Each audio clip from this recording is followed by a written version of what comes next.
এদিকে জেতার কোনো সুযোগ নেই, ভোট শুরু হতে না হতে একই বললেন সায়নী। ভোটের দিন সকাল থেকে শিরোনামে রয়েছে যাদবপুর।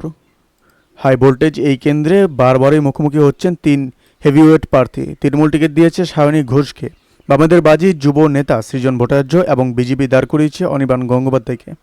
আজ সপ্তম দফার ভোট গ্রহণ চলছে যাদবপুরে, আর এদিন সাংবাদিকদের মুখোমুখি হয়ে বিরাট কথা বলেন সায়নী। আজ সকালে শিব মন্দিরে পুজো দিয়ে ভোট দিতে যান জোড়াফুল অর্থাৎ টিএমসি প্রার্থীকে। এরপরে সংবাদ মাধ্যমের মুখোমুখি হয়ে বলেন, যারা বুঝতে পারছেন জেতার কোনো সুযোগ নেই তারাই অশান্তি করছেন। তৃণমূল কংগ্রেসকে কিন্তু ওই পথে যেতে হচ্ছে না। ভোটের দিন জয়ের ব্যাপারে আত্মবিশ্বাসী সায়নীকে। এদিকে শনিবার সকাল থেকে অগ্নিগর্ভ পরিস্থিতি ভাঙ্গরে। ভোট শুরু হতেই বুথ এজেন্ট বসানো নিয়ে ভাঙ্গরের নলমুড়ি এলাকায় অশান্তি বাধে। টিএমসি এবং আইএসএফ এর কর্মীদের মধ্যে বচসা শুরু হয়। সেই ঘটনার জেরে এবার দুই দলেরই বেশ কয়েকজন জখম হন বলে খবর। কিছুক্ষণের মাথা ফেটে গিয়েছে বলেও জানা যাচ্ছে। এরপর ভাঙ্গর থানার পুলিশ ঘটনাস্থলে এলে আইএসএফ সমর্থকরা আবার বিক্ষোভ দেখাতে শুরু করেন। জয়েন্ট সিপি শুভঙ্কর সিনহাও ঘটনাস্থলে আসেন।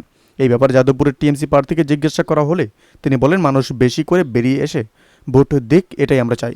কারণ আমরা নিশ্চিত এবং মানুষ তৃণমূল কংগ্রেসের সমর্থনেই ভোট দেবেন। অন্যান্য রাজনৈতিক দলের নেতাদের কাছে আমার অনুরোধ, অশান্তি করবেন না, শান্তিপূর্ণভাবে মানুষকে নিজেদের গণতান্ত্রিক অধিকার প্রয়োগ করতে দিন। উল্লেখ্য, লোকসভা নির্বাচনে আগে 21শে বিধানসভা ভোটেও তৃণমূল টিকিটে প্রার্থী হয়েছিলেন সায়নী। সেবার অবশ্য অল্পের জন্য বিধায়ক হওয়ার স্বপ্ন অধরা থেকে গিয়েছিল তার।